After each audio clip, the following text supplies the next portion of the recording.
तुम्हालाही तुमचा एक नवीन बिझनेस चालू करायचा आहे, तुम्हाला वाटतं की आमचा एक नवीन बिझनेस असावा आणि त्या बिझनेसमधनं आम्ही सुद्धा चांगला पैसा कमवावा, बरोबर. प्रत्येकाची इच्छा असते, प्रत्येकाला एक चांगला बिझनेस उभा करायचा असतो आणि सोबत चांगले प्रॉफिटसुद्धा कमवायचे असतात. तुम्हाला एक बिझनेस आयडिया सांगतो. ही बिझनेस आयडिया तुम्ही ऑफलाईन करू शकतात. बऱ्याच वेळा माझ्या व्हिडिओवर तुम्ही ऑनलाईन बिझनेस आयडिया ऐकल्या असतील, पण ही बिझनेस आयडिया तुम्ही ऑफलाईन करू शकतात. जर तुम्हाला हा व्हिडिओ व्यवस्थित बघायचा असेल, पूर्ण समजायचा असेल तर हा व्हिडिओ तुम्हाला पूर्ण बघावा लागेल, बरोबर.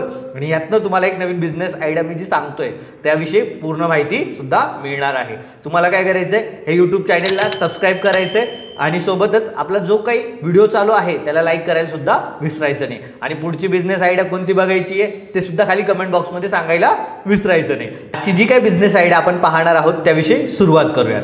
सगळ्यात महत्त्वाचं, जर आपल्याला एक नवीन बिझनेस चालू करायचा असेल तर आपल्याकडे बिझनेस आयडिया असायला हवी. आणि आजची बिझनेस आहे महाराष्ट्रीयन फूड बिझनेस.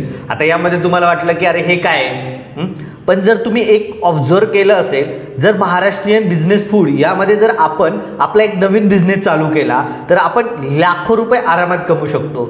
आता का कमवू शकतो, कशासाठी कमवू शकतो आणि कसं पॉसिबल आहे, या सगळ्या गोष्टी आपण हळूहळू समजायचा प्रयत्न करू. सगळ्यात अगोदर महाराष्ट्रीयन फूडच का चूज करायला पाहिजे, तर महाराष्ट्रीयन फूडमध्ये खूप साऱ्या व्हरायटी आहेत. जर तुम्ही नीट ऑब्झर्व केलं तर कोकणचा जो काही आपण म्हणतो, कोकणमध्ये जे काय मच्छी वगैरे बनतात त्या पद्धतीची एक नवीन कॅटेगरी येते. त्यानंतर जर तुम्ही कोल्हापूरमध्ये गेलात तर तांबडा पांढरा रस्सा हा एक नवीन कॅटेगरी येते. जर पुण्यात आलात तर पुण्याची मिसळ, किंवा पुण्याचं मुंबईत गेलात तर मुंबईचा वडापाव, नाशिकमध्ये गेलात तर नाशिकची मिसळ. त्यासोबतच जर तुम्ही जर खानदेशमध्ये गेलात तर खानदेशमध्ये तुम्ही ते वांग्याचं भरतं. असे व्हरायटी ऑफ गोष्टी आहेत ज्या की आपण आपल्या जो काही महाराष्ट्रीयन कस्टमर्स आहे त्याला देऊ शकतो. इवन महाराष्ट्रात व्हरायटी ऑफ लोक राहतात, बरोबर. मुंबई, पुणे, नागपूर अशा ठिकाणी बाहेरचे लोक भरपूर आहेत. ते काय करतात की ते टेस्ट म्हणून काय आहे हे बघण्यासाठी लोक नक्कीच आपल्याकडे ट्राय करतात. आपण जर व्यवस्थित ऑब्झर्व केलं, व्यवस्थित पद्धतीने कोणता ना कोणता एक फूड जरी सिलेक्ट केला आणि त्यामध्ये काम केलं ना तर 100% आपला हा जो काही फूड बिझनेस आहे तो चालणार आहे. आपल्याला काय ऑब्झर्व करायचं आहे, आपल्याला काय समजायचं आहे की आपण एक बिझनेस करतोय, त्यामध्ये आपल्याला काय करायचं, फक्त वडापाव विकायचा, त्याच्यात व्हरायटी द्यायच्या.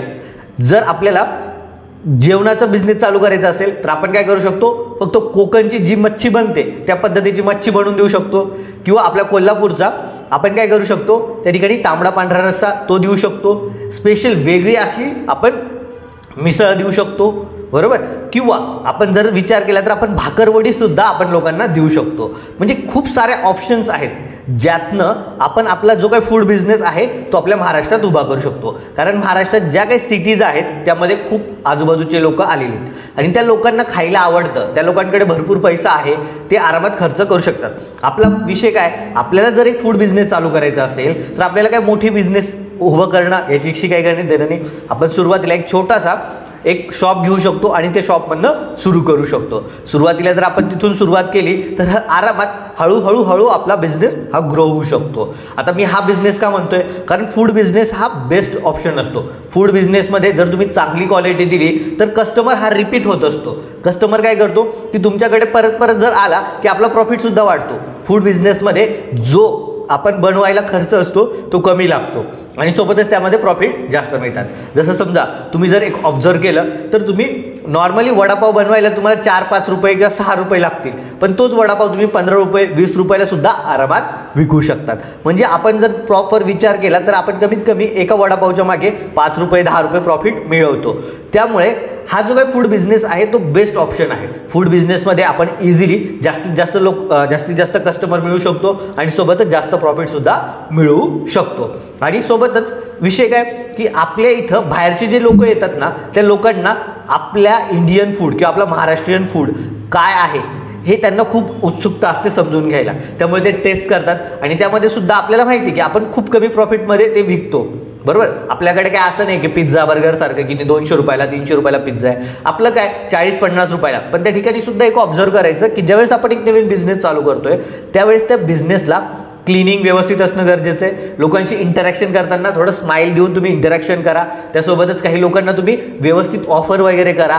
जर तुम्ही ह्या सगळ्या गोष्टी केल्यात ना की ऑटोमॅटिकली तुमचा बिझनेस ग्रो होतो. सोबतच काय करायचं, जे लोक तुमच्याकडे येत आहेत त्यांचे फॉलोअर्स जर चांगले असतील इंस्टाग्राम फेसबुक, तर त्यांना म्हणायचं की सर आम्ही तुम्हाला फ्री देतो, तुम्ही काय करा तुमच्या रील्सवर तुमच्या इंस्टाग्रामवर याची स्टोरी टाका. म्हणजे काय होणार आहे, जो की तुमचा बिझनेस आहे तो बिझनेस ऑनलाईन सुद्धा लोकांपर्यंत पोहोचेल. लोकांना जर कळलं की ह्या ठिकाणी हा असा बिझनेस आहे ज्यामध्ये ते ह्या प्रकारचा फूड देतात, तर ते लोक लांबून लांबून तुमच्या बिझनेसमध्ये किंवा तुमचं जे काय फूड स्टॉल असेल फूड शॉप असेल त्या ठिकाणी येतील. सिम्पल आहे, इझी आहे. आजच्या जनरेशनमध्ये किंवा आज जर तुम्ही ह्या गोष्टीवर फोकस केला तर तुम्ही लाखो रुपये कमवू शकतात. फक्त तुम्हाला काय करायचं आहे, व्यवस्थित बिझनेस चालू करताना व्यवस्थित मानसिकता ठेवायची आहे, क्वालिटी द्यायचं आहे आणि क्लीननेस द्यायचं आहे, जेणेकरून लोकांना इझिली आपल्याकडे आपण अट्रॅक्ट करू शकतो आणि आपल्यासोबतच बिझनेससुद्धा ग्रो करू शकतो. तर आजची बिझनेस आयडिया तुम्हाला कशी वाटली ते खाली कमेंट बॉक्समध्ये सांगायला विसरू नका. सोबतच आपल्या यूट्यूब चॅनलवर भरपूर व्हिडिओज आलेले आहेत बिझनेस आयडियाज रिलेटेड, ते सुद्धा बघायला विसरायचं नाही. आणि आपल्या यूट्यूब चॅनलला सबस्क्राईब केल्यासोबतच हा जो व्हिडिओ चालू आहे याला लाईक करायचं आणि पुढची बिझनेस आयडिया तुम्हाला कोणती बघायची ते खाली कमेंटमध्ये सांगायला विसरायचं नाही. ओके, तर धन्यवाद.